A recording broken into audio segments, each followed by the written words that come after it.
ভালো আছেন আপনারা? আলহামদুলিল্লাহ। ভোট পাওয়ার জন্য কি কি করা লাগবে? আমি তো এই জায়গাতে আসছি, এখানে অনেকবার মসজিদে নামাজ পড়লাম, এই দোকানে বসি মানে চা দিয়া লব্ধি খাইলাম, এই বাড়িতে দাওয়াত খাইলাম, মানে আরো কতবার যে আসা দেওয়া হয়েছে তার হিসাব আছে?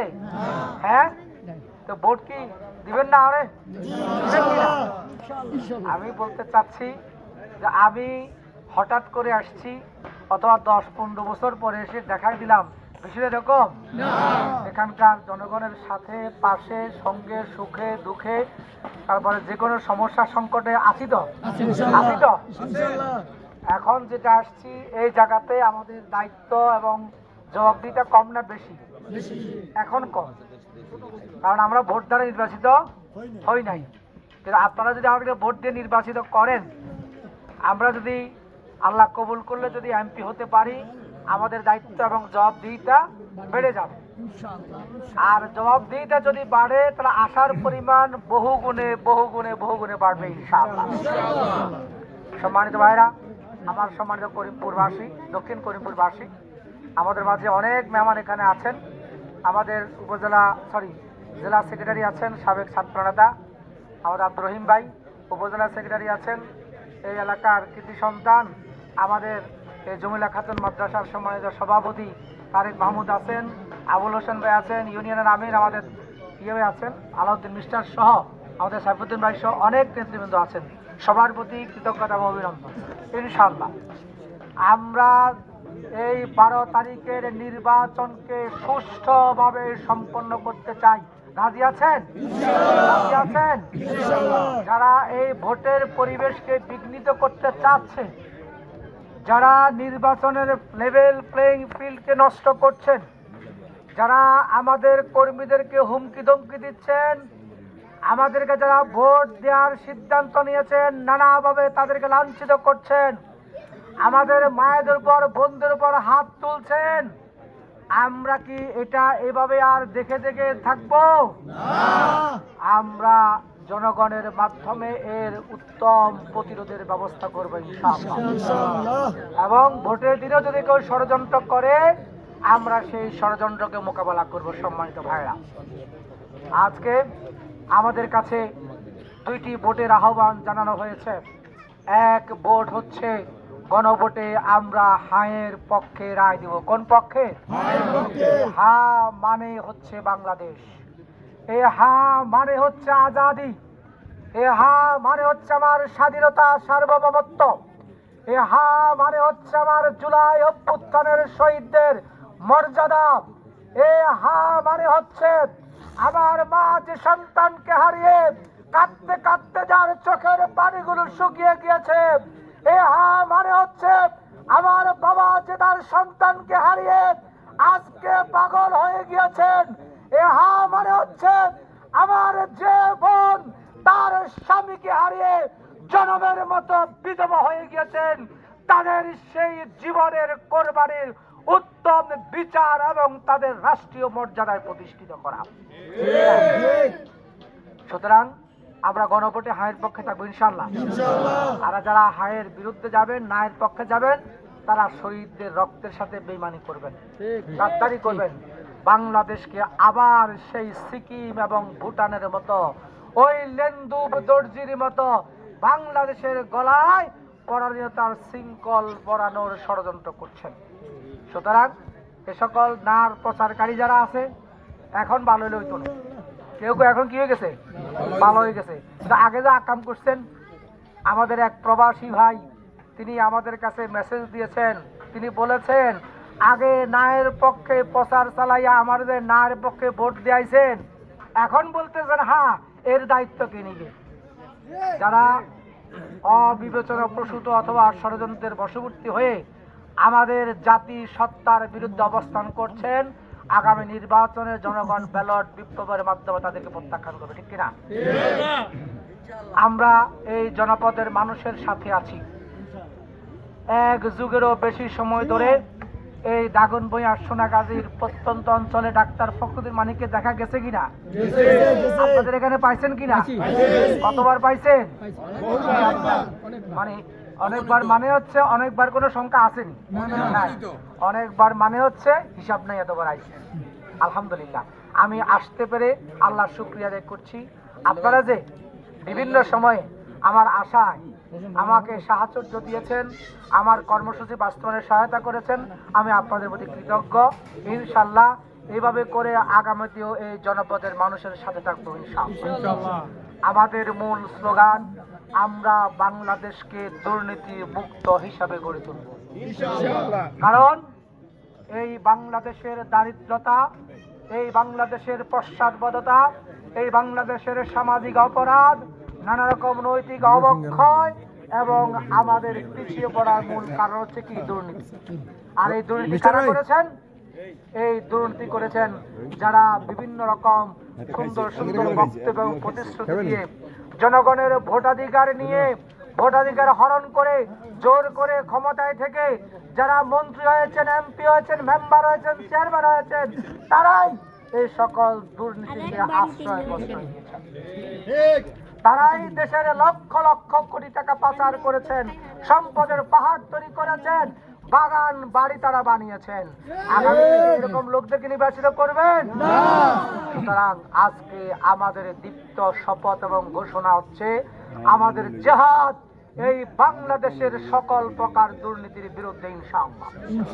আমরা বাংলাদেশের সকল সরকারি অফিসকে ঘুষ বাণিজ্য থেকে মুক্ত করবো ইনশাআল্লাহ। বাংলাদেশের সকল সরকারি অফিসে অনৈতিক লেনদেন আমরা বন্ধ করবো ইনশাআল্লাহ। আমরা সোনাগাজী দাগনভূঞার নদী বেষ্টিত যে সকল জনপদগুলো রয়েছে, যে সকল বাড়িঘরগুলো রয়েছে, যে সকল ভাঙ্গন কবলিত এলাকা রয়েছে, আমাদের মুসাফুর ক্লোজার এবং কাজিরহাট সুইচ গেটের মাধ্যমে মাঝে মাঝে আমাদের পানি এখানে প্লাবিত হয়ে যে জনদুর্ভোগ সৃষ্টি করে, বন্যা সৃষ্টি করে, বিশেষ করে 24-এর প্রলয়ঙ্কারী যে বন্যা আমাদের ক্ষয়ক্ষতি করেছে, ইনশাআল্লাহ জনগণ আমাদেরকে নির্বাচিত করলে আমরা মুসাফুর ক্লোজার, কাজিরহাট সুইচ গেট, সিলোনিয়া নদী, ছোট ফেনী নদী, কালিদাস পাহাড়িয়া নদী, ওই বঙ্গোপসাগরের প্রত্যন্ত অঞ্চলের সেই জায়গাগুলোর আমরা স্থায়ী বাঁধ নির্মাণের ব্যবস্থা করব ইনশাআল্লাহ। আমাদের জগৎপুরেও আছে। জগৎপুর কোনটায়? এখানে জেলেপাড়া আছে, এক কদিন আগে গেছি, কাজ চলে, তালতলিতে এখানে কাজ চলে, ব্লক বসানো হচ্ছে, কিন্তু আমাদের কাছে মনে হচ্ছে হয়তো এটা স্থায়ী সমাধান হবে না। আরো আধুনিক প্রযুক্তি নির্ভর ব্যবস্থা তৈরি করতে হবে যেন ওই নদীর পাড়ের মানুষগুলো আতঙ্কগ্রস্ত অবস্থায় তাদের রাত্রি কাটাতে না হয়। জেলেপাড়ার যে সকল অবহেলিত মানুষগুলো রয়েছে, আমরা তাদের জীবন মান উন্নয়নের চেষ্টা করব, তাদের চিকিৎসা শিক্ষার ব্যবস্থা করব, তাদের বাসস্থানের ব্যবস্থা করব এবং তাদের নিরাপত্তার আমরা দায়িত্ব গ্রহণ করব ইনশাআল্লাহ। আমরা বলেছিলাম আমাদের দাগনভূঞা সোনাগাজীর আমাদের বিনোদনের কোনো ব্যবস্থা নাই, আমাদের ছাত্র যুবকদের আমাদের যারা আছি একটু ঘুরে ফিরে আসার কোনো ব্যবস্থা নাই। আমরা ইনশাআল্লাহ ওই সোনাগাজীর মুহুরী প্রজেক্টের যে খালি বিশাল জলভূমি রয়েছে অথবা চর রয়েছে, সেই জায়গাকে আমরা পর্যটন কর্পোরেশনের সহযোগিতায় আমরা ইকো পার্ক অথবা বড় সড়ো করে একটা বিনোদন পার্ক তৈরি করার ব্যবস্থা করবো ইনশাআল্লাহ। ঘুরতে যাবেন তো? ইনশাআল্লাহ যাই। আমাদের যে সকল চারণ ভূমিগুলো দখল হয়ে গিয়েছে সেগুলো দখল মুক্ত করব। নদীতে অপরিকল্পিত বাঁধ দেওয়ার মাধ্যমে নদীর প্রবাহ নদীর পানির প্রবাহে যে বাধা সৃষ্টি করা হয়েছে আমরা সেগুলোকেও দখল মুক্ত করব। বিশেষ করে বালু সিন্ডিকেটের মাধ্যমে, অবৈধ বাটি উত্তোলনের মাধ্যমে আমাদের নদীগুলোকে যেভাবে ভেঙে ফেলা হচ্ছে, রাস্তাঘাটগুলোকে ধ্বংস করা হচ্ছে, আমরা সেই বালুর সিন্ডিকেট থেকে এই জনপদকে মুক্ত করবো ইনশাআল্লাহ। সামাজিক অপরাধ হিসাবে এখানে কি চাঁদাবাজি আছে, সন্ত্রাসী আছে? কি এখন ভালো হয়ে গেছে? ব্যাগ আছে, হয়তো 2-3 দিন আগে পত্রিকায় দেখছি। আরে কাজ ঠিকাদার চাঁদার কারণে কাজ বন্ধ করে পলায় বেড়াইছে, সেগুলো দেখেন না আপনারা? আছে। উন্নয়ন কর্মকাণ্ড বন্ধ হয়ে আছে বলে দেখেন না? নিজেরা নিজেদের কর্মীদেরকে ভাগ বাটোয়ারা নিয়েও মারতেছে, দ্বিধা করতেছে না। আমরা এই সকল সামাজিক অপরাধ কিশোর গ্যাং থেকে আমাদের যুবক কিশোরদেরকে আমরা মুক্ত করবো ইনশাআল্লাহ। পারবেন আপনারা? আর এই জন্য দরকার হচ্ছে আগামী 12 ফেব্রুয়ারি নির্বাচনে আপনাদের সঠিক সিদ্ধান্ত, যদি অতীতের কোনো মুখরোচক কথা, গাল গল্প এবং প্রতিশ্রুতির বানে যদি বেঁচে গিয়ে ভুল সিদ্ধান্ত নেন, আপনাদের কিন্তু দুর্ভাগ্যজনক পরিস্থিতির বরণ করতে হবে। কিন্তু আমরা সঠিক সিদ্ধান্ত নিতে পারি, আমরা দেশপ্রেমিক, আমানতদার, মানবিক, যারা 10 বছর 15 বছর পরে একবার অতিথি পাখির মতো আসবে আর কথা বলে যাবে, এরকম লোকদেরকে নির্বাচিত করেন, ভাগ্যের পরিবর্তন হবে? হবে হবে না। ইনশাআল্লাহ আমরা অতীতে যেভাবে এসেছি ভবিষ্যতেও আমাদের উন্নয়ন পরিকল্পনা সেবা নিশ্চিত করব। এই দাগনভূঞার জন্য মৌলিক প্রবলেমের মধ্যে একটা বড় প্রবলেম হচ্ছে আমাদের এখানে ফায়ার স্টেশন নেই। আমাদের দাদনাখাল দাগনভূঞার দুঃখ হয়ে আছে। আমাদের ড্রেনেজ ব্যবস্থাপনা নাই, আমাদের হাসপাতালের শয্যার সংকট রয়েছে, ডাক্তার নাই, স্টাফ নাই, নার্স নাই, আমাদের এখানে আধুনিক চিকিৎসার সরঞ্জাম নাই। আছে? আছে কিনা? আমরা এগুলো সবগুলোকে অগ্রাধিকারের ভিত্তিতে নিশ্চিত করব। আমাদের এখানকার ভালো কোনো স্টেডিয়াম নেই, খেলার মাঠ নেই, যুবকদের বিনোদনের জন্য ক্রীড়া চর্চার কোনো ব্যবস্থা নেই। আমরা এই সকল বিষয়গুলোকে আমরা পরিকল্পনা রেখেছি। বিশেষ করে 52 ভাষা আন্দোলনে রাজপথে সংগ্রাম করে আমাদের প্রিয় ভাই আব্দুস সালাম জীবন দিয়ে যে ভাষার স্বাধীনতা অর্জন করেছেন, আমরা ভাষা শহীদ আব্দুস সালামের নামে নাম মাত্র একটা লাইব্রেরি, পাঠাগার, আমরা জাদুঘর তৈরি করেছি। সেখানে উপযুক্ত কোনো বিনোদন এবং পড়াশোনার কোনো ব্যবস্থা কি আছে? আমরা সেই জাদুঘরকে আধুনিকায়ন করব, সেখানকার পাঠাগারকে সমৃদ্ধ করব এবং এর মধ্য দিয়ে আমাদের সংস্কৃতিকে জনগণের সামনে উপস্থাপন করার আমরা প্রকল্প হাতে নেব ইনশাআল্লাহ। সম্মানিত ভাইরা, সম্মানিত উপস্থিতি, আসুন আগামী দিনের একটি বৈষম্যহীন মানবিক বাংলাদেশ বিনির্মাণে আমরা কি এখন থেকে 12 তারিখ পর্যন্ত ভোট দিয়ে, ভোট আদায় করে নির্বাচনের ফলাফল হওয়া পর্যন্ত আমরা কি বিরামহীন পরিশ্রম করতে পারবো? আমরা কি দিনরাত পরিশ্রম করতে পারবো? আমরা কি সকল ভোটারের কাছে যেতে পারবো? আমরা কি ভোটের দিন সকাল সকাল সকল ভোটারদেরকে নিয়ে এসে তাদের ভোট দেওয়ার ব্যবস্থা করতে পারবো? আমরা কি ভোট নিয়ে ষড়যন্ত্রকারীদের উপযুক্ত পানিশমেন্টের ব্যবস্থা করতে পারবো? ইনশাআল্লাহ আমরা অনেক রক্তের দামে যে ভোটাধিকার ফিরে পেয়েছি, এই ভোটাধিকার আর কাউকে হরণ করতে দেব না ইনশাআল্লাহ।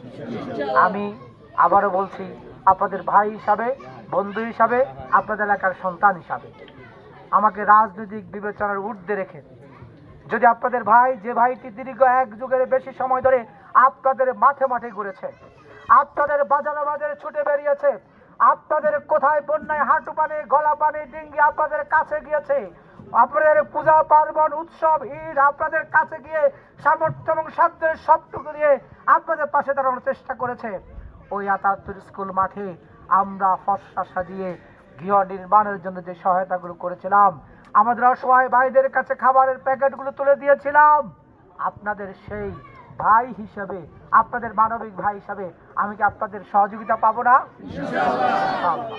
ইনশাআল্লাহ আপনাদের সহযোগিতা যদি অব্যাহত থাকে এবং নির্বাচন পরবর্তীও যদি এই সব আপনাদের সহযোগিতা পাই, আমরা সময়ের ব্যবধানে দাগনভূঞা সোনারগাঁকে একটি সমৃদ্ধ উন্নত নগরীতে পরিণত করবো ইনশাআল্লাহ। আসুন সেই পর্যন্ত কাজ করার উদাত্ত আহ্বান জানিয়ে এবং ঘরে ঘরে আমাদের বক্তব্য মেসেজগুলো পৌঁছে দেওয়ার আহ্বান জানিয়ে, মেহমানদেরকে ধন্যবাদ জানিয়ে এবং আজকের এই সুন্দর অফিস যারা এটাকে আয়োজন করেছেন, এই অফিস যারা আজকে এখানে স্থাপন করেছেন, তাদের প্রতি কৃতজ্ঞতা প্রকাশ করে, উদ্বোধনকে হয়েছে নি আজকে হইলেও কাজ শুরু হয়েছে, আবার আনুষ্ঠানিক উদ্বোধন শুরু হলো।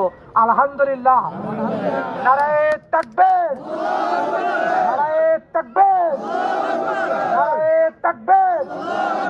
গণভোট, গণভোট, গণভোট, গণভোট, বিজয়ের মার্কা, মানবিক বাংলাদেশের মার্কা, তরুণ যুবকদের কর্মসংস্থানের মার্কা, নারীদের ইজ্জত সম্মানের মার্কা, সকল ধর্মের মানুষের নিরাপদ বাংলাদেশের মার্কা, সাম্প্রদায়িক সম্প্রীতির মার্কা। সবাইকে ধন্যবাদ। আসসালামু আলাইকুম। ইনকিলাব, ইনকিলাব, জিন্দাবাদ, ইনকিলাব, ইনকিলাব, জিন্দাবাদ, জিন্দাবাদ, ইনকিলাব, ইনকিলাব। আলহামদুলিল্লাহ আমরা আজকে অনেক মেহমানকে পাইলাম। আমাদের এখানে আরো উপস্থিত আছেন বাংলাদেশ ইসলামী ছাত্র শিবির আমিরের সাথে